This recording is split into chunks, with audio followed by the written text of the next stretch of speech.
Hello, everyone.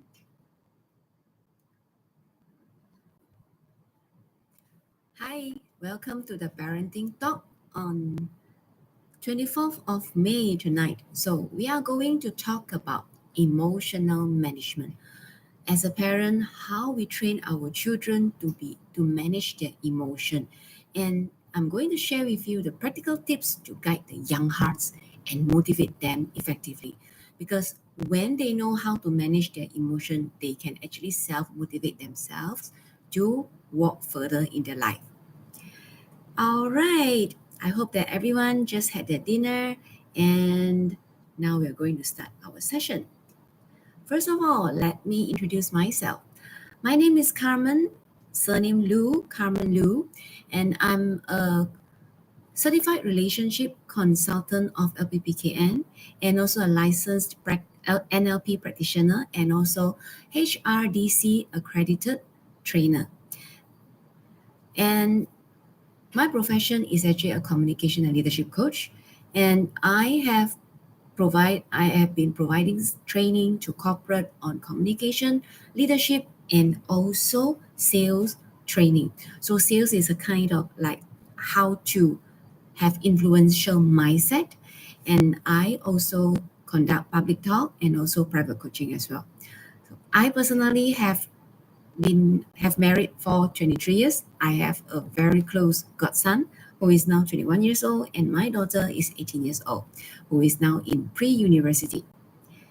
Okay, let's set everything right. Now, every one of us know that education is very, very important. Why is it? Because we know that education is the most powerful weapon which you can use to change the world. That's what Nelson Mandela said. And I truly believe that because without education, we do not know what to do. We do not know what is the well being, and we do not know how to plan our lives, how to manage our emotion, how to be a parent, or how to be a good student as well. So, all these are actually education and is the fundamental which provide the most powerful weapon to us. That's why we as a parent, we know this in education is very important and we cultivate our children since they are young from the family and when they are out to school and even though when they are working as well. What's the purpose of today's talk? We are talking about emotional management. So the first thing is I'm going to help the parents to understand the role of emotional management in motivating children. It's very important to motivate our children because if a child cannot manage the emotion well, they can turn to be very pessimistic, very sad, and they may just drown because there is no guidance on how to manage that sad emotion. But if we know how to manage the emotion, we can help them to turn the emotion from the negative to the positive mood. And that's how we motivate the children. The second purpose is to equip the parents with practical methods and tools to foster motivation in the children. Understanding the role of emotional management is just the fundamental. The next step is how to deal with it. What are the methods? What are the ways? Any tools for us to motivate the children? That's what I'm going to share with you as well. And after that, we are going to address the common challenges and provide strategies to overcome them. Every day, the world is full of challenges. We have challenges in parenting, and to be honest, there are a lot of challenges as a parent. So how do we address all these common challenges, referring to emotional management and provide the strategies to overcome them? Of course, personally, with my two children with me, I've been bringing them up. I have been bringing them up for all these years, one 21 years and one 18 years. I met a lot of challenges and I learned along the way. So tonight I'm going to share with you what are the common challenges, which some of them I personally gone through, and I'll share with you the strategies to overcome them as well. Next, why is it important to manage emotion to children? First thing, it will boost the self-esteem, encourage and foster confidence and a positive self-image, because when they have very high self-esteem, they portray in their outlook as a very confident person, and that helps to build a positive self-image and builds resilience in this world, especially after pandemic. Everyone is emphasizes on resilience, whether you are able to bounce back once you meet challenges, whether you are going to stay on and bounce back and fight back and stand up again even though you are being defeated. And this is called resilience. In order to build this, we need to cultivate and we need to train our children from they are very young. The next one is support the independence. Children learn to take initiative and responsibility through their emotion. When they are angry, they won't simply throw tantrum and then blame people for making them angry. They need to learn that they are responsible to manage their own emotion and they can support themselves independently to manage the emotion. This can be very helpful, especially next time when they are go out and leave the parents to work or to further their studies. Managing emotion is a way to make them to be able to survive in the world. The last one is improves the emotion regulation. Motivation provides purpose and direction to navigate emotions. What does it mean? That means when we know how to regulate our emotion, that means we know, okay, why I'm so angry once this person saying something. That phrase, what is the triggering word? What is the triggering point? Is it because of the facial expression? Is it something similar to the one that I really don't like? Or is it something similar like my father who is very fierce that trigger me? And that provide the purpose of the emotion outbreak or even emotion fluctuation. And when they know the purpose and they know the direction to navigate the emotion, that's why it's important to cultivate emotional management in our children since they are very young. All right, here are my briefing. Now I'm going to into the next session, which is methods and tools to manage emotion the children.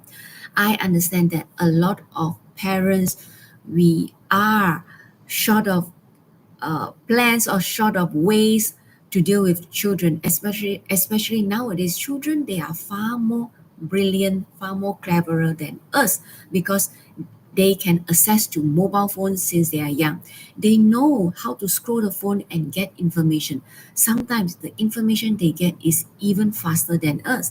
And some information and some knowledge which we are not good at or they are interested at, to be honest, they are really good. They are really better than us. And we need to know how to manage the emotion with certain tools and methods so that we guide the children in a proper manner to be more to motivate them and to regulate their emotion as what I mentioned so that they can be independent. All right, let's start. The first method and tools to manage the emotion of the children is positive reinforcement. What is positive reinforcement? This means we reward positive behavior or efforts to encourage repetition of that behavior. I still remember when my two children are very young, because they stay together with me, of course, and whenever they did something well, and it's a success, I will always give them a token of reward.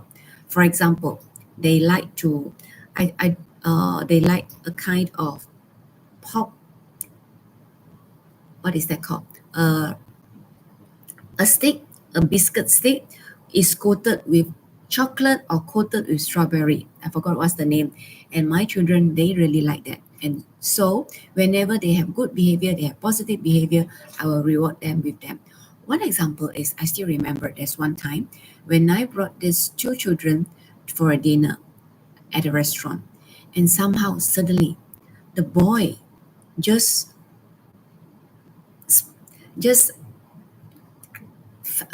just slipped the his hands just hit the my daughter because they were playing, and suddenly the whole bowl of noodles just flow over, and everyone was shocked.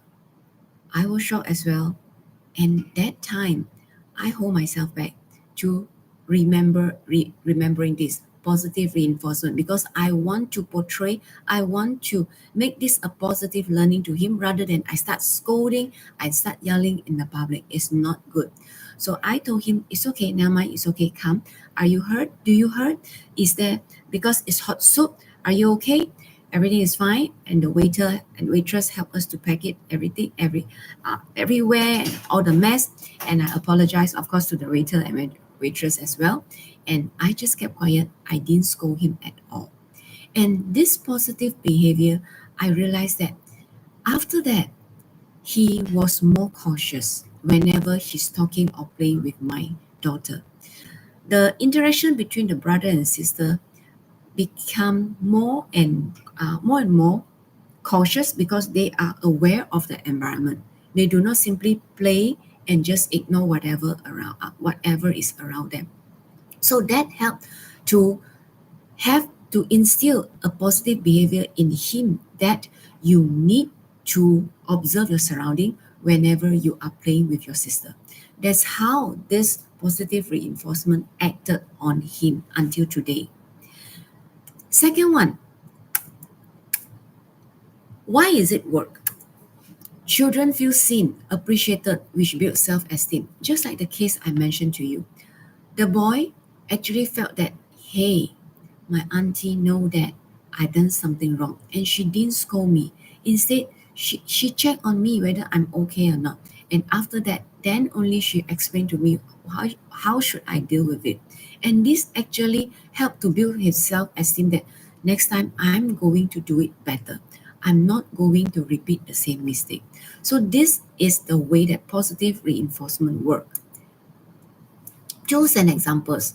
We can use sticker chart. That means like after that incident, I feel that, hey, you have done very well. Come, let's put a sticker on the wall indicating that you have done something well. So this sticker chart, it can be, let's say you have 3 children, or like my case, I have 2 children. I put their name there, and then we will just total up by end of each month. See who has more sticker in the sticker chart because of all the good behavior that they have done. So they are competing with each other on the sticker chart. So this is another way of instilling or but the positive reinforcement. Next one, praise jar. Instead of sticking, if you find that, oh, I don't want that, then you may want to do a praise jar. Praise jar can be a small note. I just put there. I write down, today you did a good job. And what is the good job? Don't just write you did a good job. What is right? What is the good job? Write something that be specific. Maybe, example, you gave me a glass of water once I reach home after work. So this is a praise, a compliment to him or to your daughter. So write it down, show it to him, and then ask him to put in the praise jar. So every child, they have a praise jar. So the more that they have, it's the same thing. You just total up.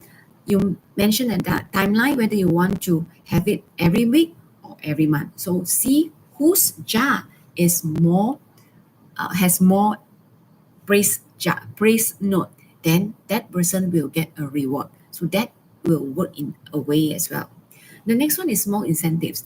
This is very attractive because we as parents, we always stop our children from doing such certain thing. Example, after 9, you have to stop all the TVs, you have to stop all the handphone or the mobile game, and you need to pack your school bag, or you need to preparing for tomorrow, your work or your presentation or whatever. So if they manage to do it, so you may give some incentives. Say, okay, since you did it for consecutive 3 days, the 4th day, I give you another 15 minutes. That means you can play on your mobile phone until 9:15. The extra 15 minutes will make them very, very happy. So always work on these small incentives so that to reinforce the positive when they are when we train them to manage their emotion. Next one, goal setting. Okay, this is very important because we know that we need to learn to set goal, and we need to teach our children learn to set goal. Goal setting means teaching children to set realistic and personal goals to work toward. Remember the SMART goal? We adults, when we go for training, we always being taught what is SMART goal, SMART. Of course, we cannot tell the children that, hey, you're going to have a specific, you're going to have measurable goal or whatever. No, but at least we can provide the guidance. For example, if let's say your child say that, okay, I'm going to finish this maths exercise by tonight. And as a parent, if we use goal setting method, you can ask, so what time do you want to finish? By 9:30 or 10? All right, this is the way that we guide them to set timeline in setting a goal.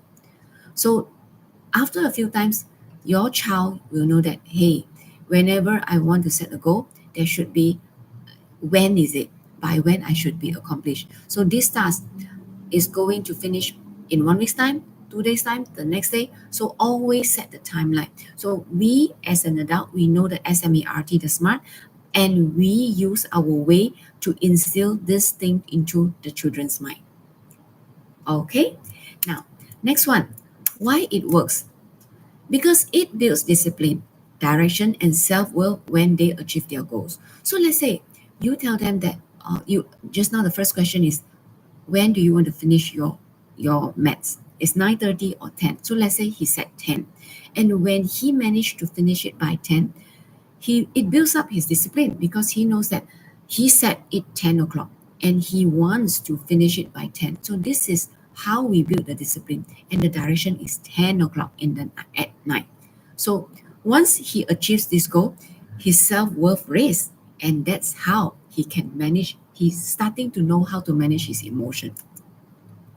The tools and examples is SMART Goals framework, as what I mentioned to you, and I also gave a few examples.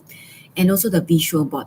Visual board means you can have, like, okay, they have achieved something. Let's say, all right, piano practice. Piano practice is another headache thing for certain parents, for some parents. So you may say that, okay, once you have practiced your piano, I give you a star, a chalk star, or you draw a piano, an infographic piano in the board. So the visual board, you let the children see that, oh, I have accomplished something which they can see, because it proves that when we can see something, we are more motivated. So rather than just verbal praise, give something that they can see from their using their eye, visual. Next one is progress journals.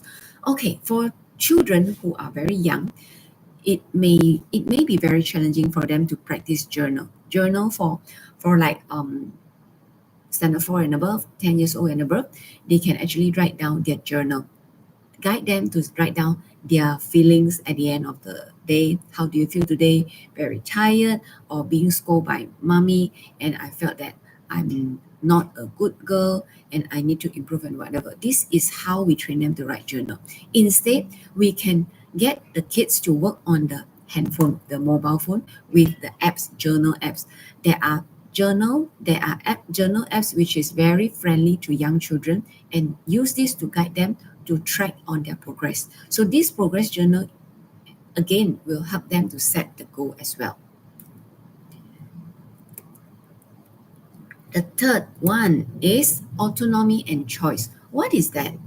So when children are given opportunity to make their own choice within certain boundaries, it helps to manage their emotion as well. Rather than every time, most parents just say, okay, no, this one, I already mentioned this, no.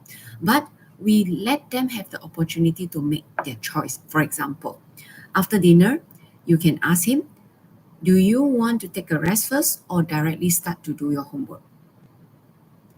You give two. So it's always two, choose one.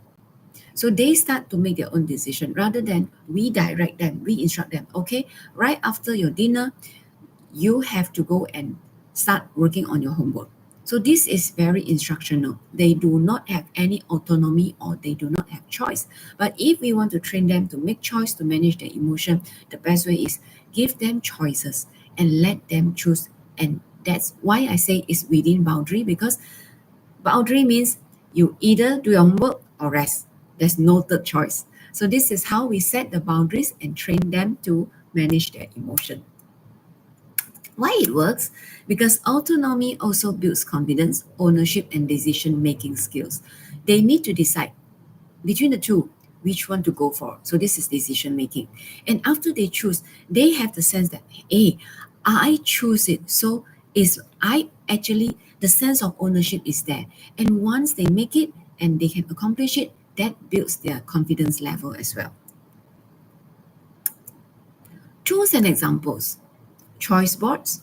Do you want to do maths or reading first? So this is the choice that we are giving them. So it's always, like I say, choose one. Daily routine charts. We may come up with a daily routine charts. We create a schedule together with the child, together with the children to foster accountability. Always remember, when we make them to have the autonomy, to give them the choice, in fact, we are actually training them to be accountable, to have the sense of ownership. So when we want to work on this daily routine charts, work together with your children. When my daughter was very young, very small, I tried this before. I tried to use a daily routine chart with her. I write down, I draw the column, and then okay, one day, you wake up, and then you take breakfast, then you change. You take breakfast, take your bath, then you change. Then what time we are going out to school? So she saw it in. Of course, I do it in the pictorial way because she's still small at the time. It's only 5 or 6 years old kindergarten. So make it a daily routine chart so that this can be a regular thing to them, so that they stick to the routine, and that set the foundation for them to have their autonomy, to have the accountability to manage their own life. The fourth one is role modeling. What is role modeling? That means demonstrate positive behaviors and a motivated mindset through our own actions. This is what we call healthy emotion management. All right. After a long day of work, when we get home, sometimes we just feel so tired, and we may just dump our thing on the floor, and we may just feel someone ask us or greet us, we don't even want to answer, and we may end up with a very sore face and also not a very good tone in conversation as well. These are the bad behaviors which will be picked up by the children. So why I say that role modeling is very important, because when we come back with a smile and greet everyone, even though it's after a hard day and long day work, that positive behavior and the motivating mindset is actually conveyed through our interaction, our conversation, our body language to our family members. And that's how little children, they pick it up. All right. So this is a way to cultivate the healthy emotional management. Why it works? Because children imitate what they see than what they hear. They look at the parents, they imitate what the parents do, they learn it, they pick it up, and they just apply it in their life. This is how children being brought up. So always remember, children imitate. So always instill and demonstrate positive behavior. Now, sometimes we do have struggles at work. Be open, share with your children. Of course, you don't have to go in very detail, just maybe a very high level one. Say that mommy today is very tired because there are emergency thing. This work is not supposed to be my work, and because of some miscommunication, and end up I have to settle this, and I have to act on behalf. If not, the company or the department or the manager will scold us, the whole department, and what are the consequences? We may need to go back on this Saturday to work, something like that. So I'm not really in a good mood, but do let me know if you need any help. I do my best to help you. So when you share your struggles, they understand that you're not in a good state of mind. Children are very clever. They sense that. They will tell you nicely. They will be more behaved when they know that you are struggling. Try it if you haven't. It really works. And also co-learning. That means if your child is studying, just sit next to him or next to her, and you can just on your laptop and do your work. or you can just read your own book. So the best way in co-learning is, I personally feel that, is a study room. I personally like to have a study room in my house with everybody in the same study room. So even though everyone sit in a corner or sit together, everyone just work on their own thing. Your children are working on their homework, or mom and dad is working on their laptop or even reading books. The togetherness make the feeling of co-learning, and that helps the children to be calmer, more stable, and it will help to manage their emotion as well. Okay, this part is a bit tricky, especially for younger one. We may need to guide them and do it together with them. Daily reflection moments is just like something. It's something like the journal I mentioned just now. But this is reflection is like, okay, let's talk about the verbal part where we guide the young children. We can tell them that, all right, now it's time to bed. Before we go to bed, let's reflect what has happened today. What have you learned? Do you feel happy with what you have done? Or what's your feeling? Do you feel sad? Do you feel challenging? What are you going to do tomorrow? What is your plan? So these are the guiding questions to the young children on how to reflect. For the more elderly one, we may ask them to write journal. We may ask them to have a self-talk. Let's say they don't want to share. Some teenagers, they start to want once they are teen, they start to want to share anything. So we can tell them that, do a self-talk, do a self-check. Why am I today behave like this? Why am I today so happy? What is the triggering point? And remember that trigger point and always work on that to make the happiness come to you.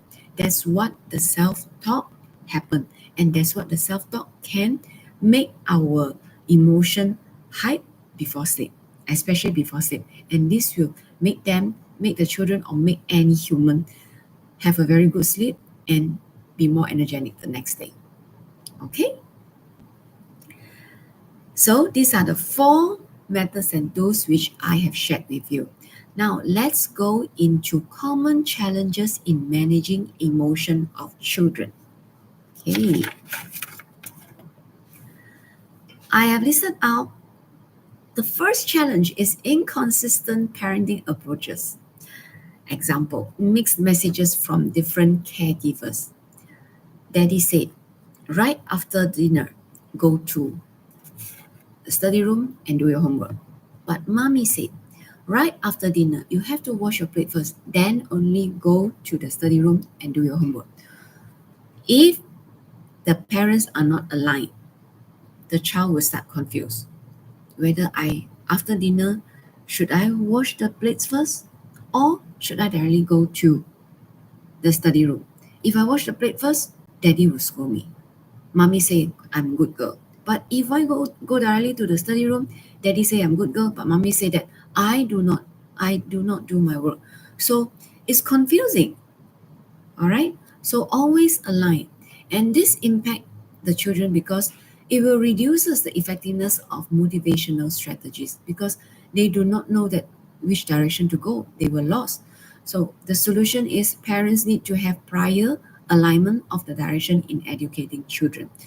The steps, the SOP, whether it's after dinner, wash plate first, then go to study room, or directly go to study room, let others handle the dishes, or they take turns, or the now today is the eldest brother doing it, tomorrow is the second sister doing it, something like that. So the parents need to align so that the direction in education is the same.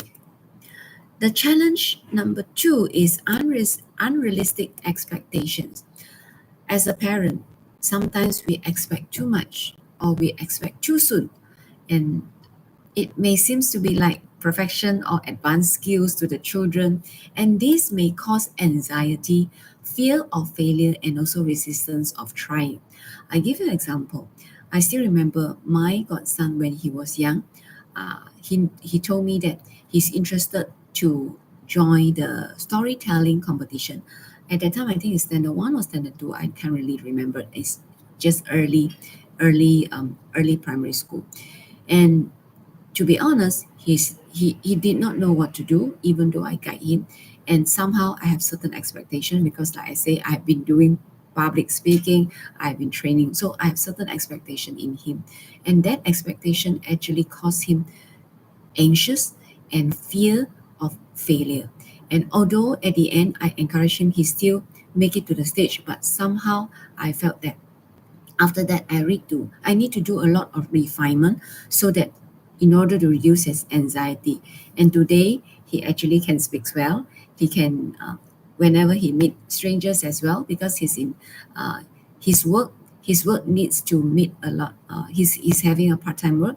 His work need him to meet with a lot of customers where he is able to communicate confidently, less anxiety. So I'm blessed that I'm able to change that. But just a cautious note to all the parents: unrealistic expectations on children may create the anxiety. So the solution is we need to understand and discover our child's talents and preference, and not to simply post what we want on them.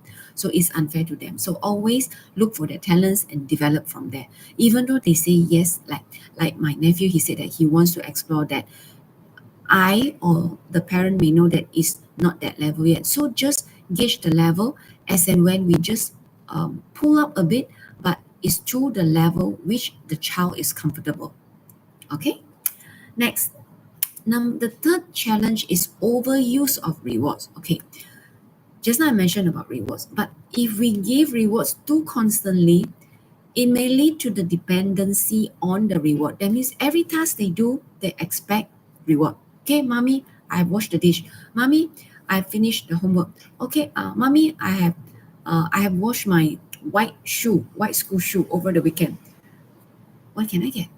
So this becomes like I do it because I want the reward. But what we want to cultivate is I do it because I need to do it. It's my duty. It's my responsible to do it. If I'm not able to do it and I'm frustrated, I need to manage my emotion. That's the message. That's the learning we want to give them. So the impact of overuse of reward is they lose interest in the task without external incentive. What they want to do each time when they want to fulfill a task, want to finish a task, in their mind is only what I can get in return. So this becomes an external incentive, external factor, which is very dangerous because one day when they are working, when there are no more, no one giving them all this external incentive, they have to self-motivate. They have to set a carrot for themselves. They have to set the goal, and they need to know that by when by the time I finish this job, I will reward myself with a piece of cake. That is self motivation. That is different. But is if those is from external, then it can create dependencies. So the solution is gradually shift the focus to intrinsic reward like pride in effort. So you can tell them that I'm very proud of you. Today you dare to stand on the stage and deliver the story telling which I have taught you, which you initiated to have that, and you did it. So if the child said that, no, I don't feel that I do it because I don't get a prize, it's okay. This is what we want to train them. Move it to intrinsic. Appreciate yourself. Acknowledge yourself for the courage to stand on the stage. Facing the audience is not easy. Give yourself a thumbs up. Tell yourself that you have done a good job. This is the part that what I meant to shift the focus to intrinsic reward. That means self motivation, self acknowledgement in a way. The fourth challenge is fear of failure. What does it mean? Example, children has phobia of past experience or witness of bad experience. Just take the example of my nephew going on stage and he felt fear because of my expectation. That's the first time. And when I realized that, I saw that he had lower self-esteem, and it created some resentment in the next attempt to be on stage, and reduce his intrinsic drive. That's why I once I see this, I quickly turn around and start to motivated him. And to be honest, it takes much time than the first time, because first time he initiated, and my reaction was a bit too aggressive because I have my own expectation. So when there's a second chance, I try to slow it down, move according to his pace, and that's where he can go on the stage again. So the solution is actually normalize the mistakes as a learning opportunities. Tell them that it's okay, even though this time you cannot make it, at least you've been on the stage, and it's a learning, because standing there facing the children, facing the audience is not an easy job, and you did it. So shift the focus to see it as the learning opportunities, rather than he did not get an award or he did not fulfill my expectation, which that was really wrong. Okay, the last challenge. The last challenge is emotional burnout in parents. All right, as a parents, like I say, we have a lot of challenges. We have work challenges. We have some other challenges, and also as a parent, we have parenting challenges as well. So we may give up if changes not happening soon. Just for example, if we teach the children that every time after you stand up from the table, please shift the chair into the table so that it's not blocking the road, it's not blocking the way people need to walk. After multiple times of reminders, some children can still be very forgetful, or they just ignore, they just don't really take care of this. And parents don't give up, because if we give up, that means it will lead to demotivation and rebellion as well. Because once we cannot, uh, we easily give up, that means we feel frustrated, we have negative feelings, and it may lead to demotivation in us. And when we have this kind of negative feeling, we cannot reinforce the positive mindset, like the first method I share with you. So we are going to we are going to opposite with what our teaching. So the solution is actually we need to regulate our emotion. We need to understand that things may make it slow. We take it slow. So one day, if let's say someone tripped, then only they learn. Or one day, he or she tripped because of that chair not pushing into the table, and that's how they learn. Or when if we come across any video clips with this kind of learning, we just share with them. Sometimes is they do not see it. They may feel that it's just talk only, not a big deal. All right. Now, is I have shared with you the 4 methods and tools, and I have also shared with you the 5 challenges. So remember what we have shared, the key takeaways. We have shared about importance, as in the first, positive reinforcement. Second, we need to guide them to set the goal. The third one, we need to get the children to learn about autonomy and make choices. And the fourth one, we be the role model. These are the methods and tools in emotional management. As for the common challenges in motivation, it covers from inconsistent parenting approach, unrealistic expectations, overuse of rewards, fear of failure, and also emotional burnout in parents. So these are the challenges that we know that is already happening in our daily life. It's just that we need to be aware of all this, and it helps us very much in order to manage to help to guide our children to manage their emotion. And parents, this is what I always say. We need to be patient, we need to empathize, and we need to be consistent. The goal is to teach them a lifelong skills. All right? Okay. Now, let's go into the next session, which is question and answer. Is there any question and answer from the parent? Let's see. I'll stop sharing.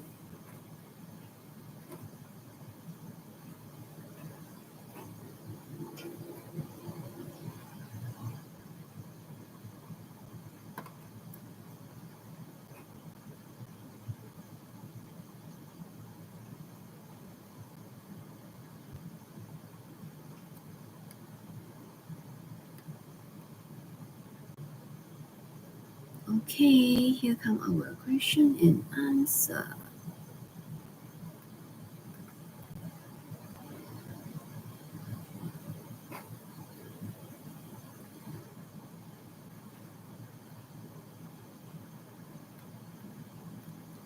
Okay, I have a first question.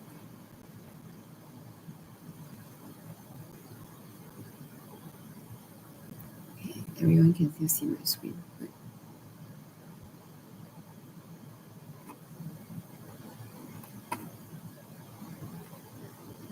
I have a first question.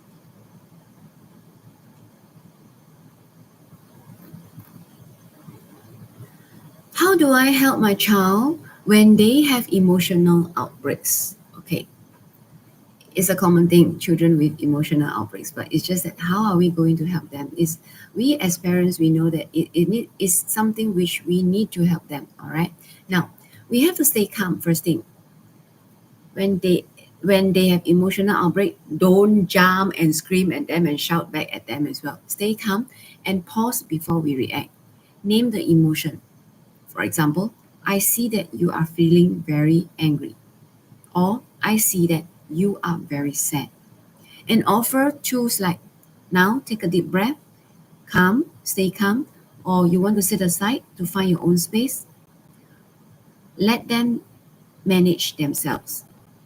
Once they calm down, then discuss with them what happened and then how to manage it the next time. Give them some solution, give them some suggestion, and see which one they feel that is more acceptable and workable. This is what happened when my daughter, she has an outbreak, and at the time, she came back and she just threw a tantrum, and she said that her friend just took her book without asking her. So actually, at that time, I was very busy with work, but instead of course scolding her back, I take a deep breath and I say that, all right, take some time. How long do you still need? Do you still want to? Do you still want to throw everything out, throw your feeling out? And I was very surprised that after I asked this, she took a deep breath and said, "Yeah, I just feel that I just want to tell you that. And next time, if did this again, if she's going to do this again, uh, I'm not going to bother her, and that will affect my emotion. I don't like the way that I am now." So I find that when we are calm, we react in a very calm way. In fact, the children can feel it, and they will tell you what to do next in certain way if they know, if they have the mentality. Otherwise, you may just need to guide them, ask them to say it out, guide them to say it out, explain what has happened, and suggest them some possible solution, and see which one they feel that is applicable and is workable for them. All right, second question. How do I stay patient when I'm also emotionally drained? Okay, as what I mentioned, self care is very, very important in parenting. If we want to have good parenting, self care is always the key. So have your emotional check in, seek support, and remember it's okay to model vulnerability and recovery. We can tell our children that I'm sorry, I know that you are very angry. I'm also very angry at work and I don't feel good even right now sitting in front of you. I try to calm myself and not to bring the emotion to affect you and I and also others in the family. So I hope that you calm down first, and then if you feel that you need to tell me, just say it out after you have settled yourself. I keep on looking here because my daughter used to sit here. That's why it's a habit. All right. So in that way, the child start to know that, hey, it's not only me having this kind of emotion. Mommy also has this kind of emotion. And she asked me to come down and she's doing the same thing. Remember I say the role modeling? So that way will help them to see that this is the way, even though my mom is having some emotional draining issue, she also manage it. So I need to be like her. So it's a role modeling effect. Now, third question. Let's see. How do I motivate a teenager who seems uninterested in everything? Okay, teenagers are always not interested in everything. They have their own world. They just hold their handphone and they can explore whole day. So my suggestion is connect the task to their interests. For example, gaming, maths logic as well. Give them the autonomy in decision making. Sometimes I find that teenagers they do not want to speak because they feel that whatever I want, you all don't allow. So I just keep quiet. You all make the decision. After all, I'm still, you do not allow me to make my own decision. But if we give them the autonomy to make decision, they may feel very different, and they feel that, hey, there's something I can take charge, so I can do something which I'm interested.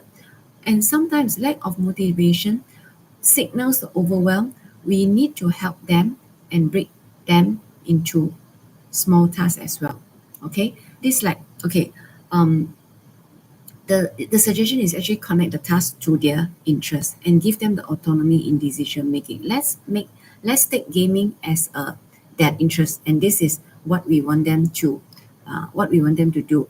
So because lack of emotion, that means they feel that maybe it's too overwhelming. You all ask me to do this and do that, and I just don't feel that that's what I want. I just want to play game. So help them to break down those tasks you want them to do into smaller parts, and that will help them to not so focus on the gaming, rather than, okay, maybe you say that, okay, once you finish this, then you can play game for a while. And if this thing, if let's say you know the game, and then it's better because you know how to relate the task to the game, then it will be a better way. So if possible, relate the task to the game and try to make them into small steps so that they can accomplish the task and they feel that they are in the game as well. Or another way is you ask them to play, to do the task in a gaming way. Of course, this has to put in some thinking head how to make it in a game way, because there are so many games in the market, and which type of games your child like. So you need to do some homework on that. Okay, the next question is, my child compares themselves to others and loses motivation. What can I do? Now, comparison is always good if it's compared within one person. Apple has to be compared to apple. Apple cannot be compared to orange. This is the fundamental we need to remember. So focus on personal progress rather than competition. Use the phrase like, you did better than last round, and set individual goals to avoid comparison traps. Everyone is being brought up from different environment, different background. So the level of the skill set is also different. So if your child feel that they are not so good as others, you ask them to think back to those days when the skill is not that good. For example, my daughter, she is not so good in drawing. So in her young days, I engaged a tuition teacher just to teach her drawing. Or whenever she has some drawing homework, that teacher every week he will be here. He will come to the house, and then he is the one who will help to use the homework and to guide her to on the drawing. So there's one day she told me, Mommy, after so many times, after so many months of drawing, I still feel that I'm not good in drawing. And you see that every time I need the teacher to guide me. I told her, I said it's okay, but at least nowadays you see that when you draw the leaves, at least you know that you need to have lighter tone and darker tone. Last time it's just one tone. You know the shading. The teacher actually guided you that there's some 3D effect. Some of the leaves is inside the trees, hide inside the tree. Some is because they're exposed to sunlight, so that's why you need to have lighter green. And some inside is darker. So in that way, she feel that, what mommy say is correct. I really improved a lot, and she felt happy once this is being acknowledged. Okay. Now the last question I have here is, my child gives up easily when things get tough. How can I help? In fact, this is um this is a struggle in our children, every children. When they face something, when they face challenge, they may feel that I don't want to do. So the best way is always encourage them to move on and use back just now what I mentioned in one of the example. Break the task into small part, and we use the word yet for them. Tell them that, don't worry, you have not mastered the skill yet. Let's break it into small part. For this one, you have to take the first step. You settle this part, then only you progress to the second step. So after the second step, when you have certain level, then only you can accomplish this thing. So this is the way that we motivate the children rather than we say that, okay, once you meet challenges, it's okay, you just don't want. Since it's not your strength, just give up, just withdraw. If we guide them in that way, that means every time when they meet challenges, any challenges, they will just, okay, this is not what I can, this is not my I'm able to, I just stop there and I just withdraw. So in that way, their emotion is always towards negative because they don't try to explore, they don't try to really explore something which is new to them, and this stops them from being independent. All right. So with all this question, I hope that it will help you to see that emotional management is actually, you need to know the right way to tackle rather than keep on worrying how to help them to manage the emotion, right? Okay, what is the next one? Let's see. Yeah.